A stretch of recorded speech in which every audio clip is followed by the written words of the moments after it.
What's up and welcome back. I'm John Stark from MacTheMovieGuy.com, your favorite blind film critic, and today I'm going to talk about Fant4stic.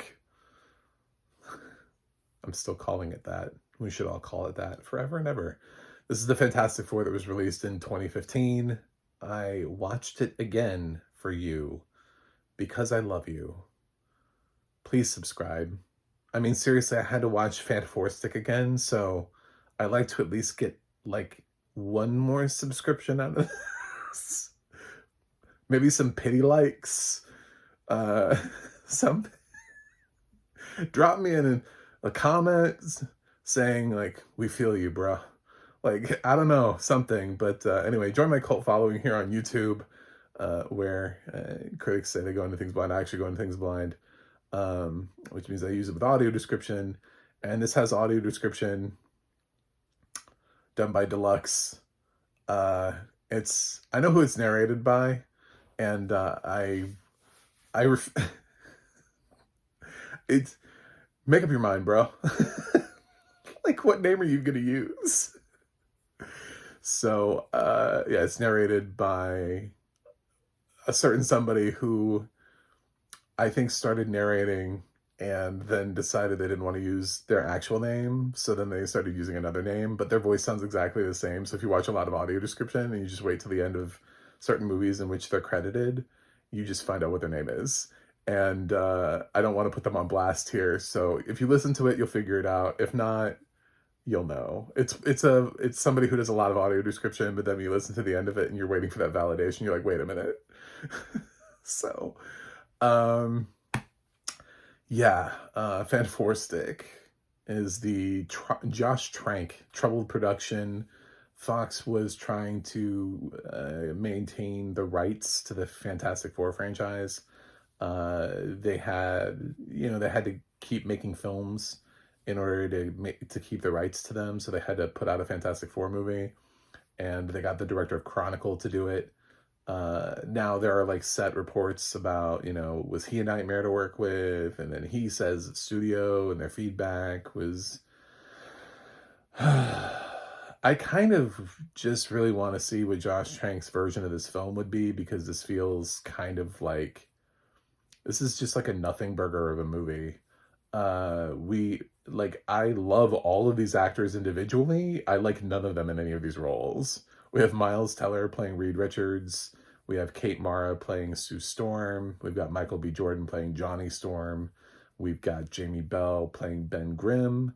And we have Toby Kebbell playing Victor Von Doom. So that's where we've upgraded. I already reviewed the previous mid-2000s versions of Fantastic Four, that group. So you can check out those reviews on my channel. And I don't like any of these people in these roles, but I love all of them as actors. Miles Teller, he's coming to this film when he's sort of a rising star. He's coming out of Whiplash. He's coming out of Spectacular Now. He's a fantastic actor. Love him. Great stuff. Kate Mara, she's been great. This is sort of kind of a boost. Should have been a boost for her career to play Sue Storm. A little bit more well known for dramatic TV stuff, not quite given the kind of lead roles that she deserves. You've got Michael B. Jordan, coming out of Fruitvale Station. Some of his biggest roles are still yet to come, but he's stepping into this. Toby Kebbell, he was great earlier this year in a film that got buried called Salvable. He's just a great actor. He was also in M. Night Shyamalan's Apple Plus series. So, and Jamie Bell, of course, fucking Billy Elliot, man. These are great actors. Like, I have no problem with this cast, like, individually outside of this film. But they tried to put them together in this weird sort of like Darkest Timeline Fantastic Four that just doesn't work. It starts off, I talked about in my review for the 2005 version, one of the reasons I liked, and also, there's something that Kevin Feige has said recently about what he liked about Superman was you just dropped into the franchise and you didn't need a whole, a ton of backstory on everybody. You didn't know who everybody was and all this kind of stuff. Man, Fant4stic really just like it goes deep into the like we have to go back even further than the 2005 version and show people before they were ever, and they're like young and they're coming into their own, and before they're ever scientists. I mean, the 2005 version opens with Reed Richards, almost literally opens with Reed Richards explaining the process by which they're going to become the Fantastic Four, like the space mission that they need to go on. Like it doesn't go like back when they were kids. Like there's no preamble to it. There's there's no like this one there is. So you have to sit through that, and how these people came to be and be together, and takes sort of like a different path, which I get it. You don't want to just retread the previous film, and we were kind of doing sort of darker movies in the mid 2000s. This was the MCU was in existence, so they had to fight up against Marvel Cinematic Universe movies. DC was making movies, so they had to fight against what the DC EU was doing. So I think this was just like misguided from the beginning. But I still think that if Josh Trank is going to fall on a sword, he should be able to fall on the sword of a director's cut of his film, not on the studio cut, which, as far as I understand and remember from this film, he was removed. And so they just released the film with his name on it, but it's not really his cut. They did do a lot of reshoots, and a lot of the problems that I had when I first saw this in theaters, I was able to see. This was just a little bit before I started losing my vision, a couple years before. And so I did see this, and it's noticeable. Like, it's really bad. Like, Kate Mara has one of the worst wigs I think I've ever seen in history. Like, I didn't even need to know she was wearing a wig. Like, I just remember seeing it in the original, like, going to the theaters that, like, when it opened, and sitting there in the theater and being like, what in the, it looks like a Party City wig. She's wearing, I guess she changed her hairstyle or something. I had to come back for reshoots, and they threw this thing on her. It looks like an animal. It's one of the worst wigs, but of course, as a blind person, we don't get that in an audio description. So I guess for blind people, this film gets to fail upwards because, when I'm sitting there talking to people about, well, because audio description is supposed to support a movie, whether it's good or bad, that's not the commentary. It's just supposed to describe things as they are, not whether or not they're good or bad. So it's not going to tell you that Kate Mara is wearing a bad wig. It's just going to describe Sue Storm as she is in that scene, whatever she's doing, facial reactions, response, whatever. It's never going to be like Sue Storm wearing a shitty wig. It's never going to do that. So for us, we don't get to know details like that. It's all the little things. Those are the fun things we miss out on. It's kind of I wish we could like explode audio description in a way that somebody else would come along just for fun and do like almost sort of like riff tracks or Mystery Science Theater, some things with audio description tracks, because there are all of these little like visual references that we miss out on, or the blind community does, like the coffee cup in Game of Thrones, right?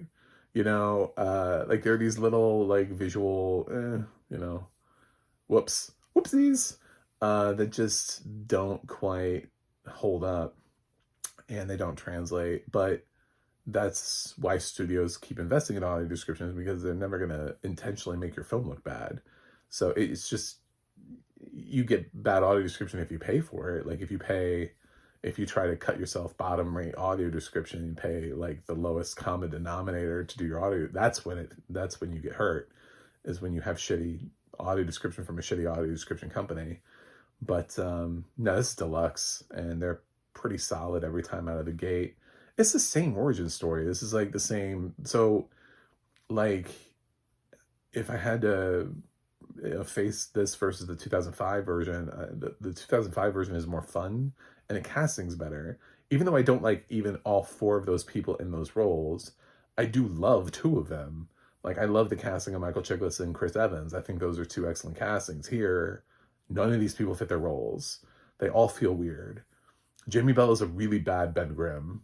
Like, he's great at a lot of things. He's really bad in Ben Grimm. Kate Mara as Sue Storm she gives a little bit of a flavor to it that Jessica Alba doesn't, almost like she can understand math and science, but she also seems terribly bored to be here. Just terribly bored at sometimes. It seems like Kate Mara, before anyone else, clocked that she was in a terrible movie. Just was like, wait a minute. Oh God, this movie's gonna suck. She clocked it like halfway through the movie. It was like, oh, we have to do this. I have to read my dialogue. I have to get this scene out. Jesus. Even Miles is kind of like low energy compared to everything else you've ever seen him do. He feels low energy. Michael B. Jordan's fine. I mean, it's just not like his greatest performance. He's a little bit more committed to it than everybody else. So I think he also has Johnny Storm, which is like the cocky character. So, I mean, he's supposed to be. For this, they add the father, right? They add Mr. Storm. That's how they sort of differentiate themselves. And the additional character here is that Sue and Johnny have a father. Sue's adopted. They have the whole backstory with this. I think that blew people's mind in 2015. They were just like, what? Nowadays, people would be like, oh, this is the woke 4. Fant4stic 4. It's the film just sucks. It doesn't really matter who's editor. It's just not a good film. There's nothing I liked about this film. Rewatching it again, honestly, even the second time through, I was just like, I've done this before. Do I really have to pay attention? And then I kind of checked out, looked at my phone. I was like, why am I doing this to myself? I didn't even hate Fant4stic that much, Fant4stic, the first time. But having to sit through it again, especially if you're watching all 3 Fant4stic movies sort of back to back, and I know I'm going to see like first steps, and it's also going to feel like poppy and energetic. This feels very low energy at times. It feels very sort of dark and like, what are we trying to do here? But it's not dark enough. Like, it's not rated R. Like, they didn't make a rated R cut of Fant4stic where it's that kind of, this isn't like a stumble into like New Mutants territory or something like that. It's just weirdly depressing at times, especially on a rewatch. When I saw this in theaters, at least everything was new and fresh to me. The second time through, I was like, this is just slow. It's just sad. I feel bad for it. The sad thing is, though, which is true about every movie, I'm honest about my biases. I'm a comic book nerd, so I would rather watch a bad comic book movie than just a bad movie, like a straight up bad film. So they always end up getting points just simply for being what they are, like simply for being a Fantastic Four movie and sitting there and getting to watch superheroes fly around. There's like a tiny spark of entertainment value there for me. And then they did choose a ton of actors that I like. I love that Toby Kebbell's here and he gets the kind of like screen time, but I hate him in this role because Toby doesn't usually get big roles. He's sort of as a character actor limited to, films that when he does go lead, Lionsgate just sort of buries them on straight to video. So, I don't know what else to say. I am interested if Trank can ever get like a Fantastic Four, the Josh Trank cut. I'd be interested in seeing that and seeing what his actual edit of the film is. If anybody ever lets Josh Trank ever direct anything ever again in Hollywood. I don't even know what he's doing anymore. I think he works at McDonald's. He got such a negative response from the studio. I think they tried to bury his career, but now 20th Century Fox doesn't really exist. It kind of got absorbed into Disney. Probably all the people who hated him are gone. He should be able to find something to do. Fucking Rennie Harlan's doing Strangers movies. So, I can't... Isn't there a place for Josh? Can't he do like a Paranormal Activity or something? Like, what are we doing with him? So I really have no idea what he's doing. I should have probably Googled that before I started doing this review. Maybe he's secretly directing a television show right now that I'm just unaware of. But, this is not a great film. And the audio description, though, is great because, again, it's one of the narrators we always hear. I don't want to use the name. And Deluxe making this description track, and yeah, it's I've only ever seen this film once. This is my second time watching it, so I'm not going to say that this film made a strong visual imprint on me. The only visual imprint that I have is Kate Mara's shitty wig. That is what I remember from this movie, is how bad her wig looks. I have that is seared into my brain. It's that bad. I think it's the worst wig I've ever seen in a movie. Because I didn't need to be told. I'm not somebody who looks at stuff like that. I'm a really bad gay when it comes to like wigs and makeup and stuff like that. And I don't always see it or notice it as much. And with the hair, with the fakeness and but like, I swear you can like see the line. It looks like somebody just ran behind her and slapped an animal on her head and then ran off. It doesn't even look real. Like, it doesn't even look like her hairstyle from previous scenes. It just looks so lazy. Anyway, in the reshoot scenes. So, that's what I. Of course, that's not in the audio description. It's a Fant4stic. I loathe thee. Let me count the ways. I think actually this film got worse on the rewatch. I think I'm lowering this film because there is some sort of like oh wow, look at that, it's shiny, it's nice, it's new, it's fun, it's my first time. It's the first time. Everybody likes their first time. Anyway, and then you see it again and you're like, oh, well, now what? So trying to balance the experience of, well, it might be your first time versus the reality of maybe this film isn't even what I remember it to be. So it does not age well. I think it's going to be a curiosity based on the cast. People are going to continue to be like, wait a minute, Michael B. Jordan was in a Fantastic Four movie? Because his career is only going to keep going up. Miles Teller, it's going to keep, these people are just going to keep getting bigger. So, Fant4stic. I'm going to give... I'm definitely going rotten. We're going rotten with Fantastic Four. I'm going to give Fant4stic a 2.9 out of 10. Again, it has some points there for being a comic book movie, but this was not a pleasurable second watch. I can't imagine what world would make me want to watch this film a third time. But if I did, I'd really try to hone in on the fact that at least I'm watching superheroes. There's something about remembering being a little kid and playing with my action figures and my toys and superheroes and reading the comic books and being like, why don't they make these movies? And then I grew up and we started making the movies. And it delights me. Because when I was a kid, we didn't get all those movies. We basically had Superman and Batman, and that was it. We didn't have everybody else at that point. When I was a little kid, even when I was a little kid, that first Batman movie put me to sleep. I was too young for the first Batman movie. So my level of superhero enjoyment came about a little bit later, and then we started making more and more superhero movies, and I got to enjoy them, and I'm really excited about it. I guess we had Howard the Duck. I shouldn't have slided him. I'm so sorry, Howard. We had Howard. I forgot about Howard. I'm so sorry, Howard. But yeah. Anyway, Howard the Duck is better than this.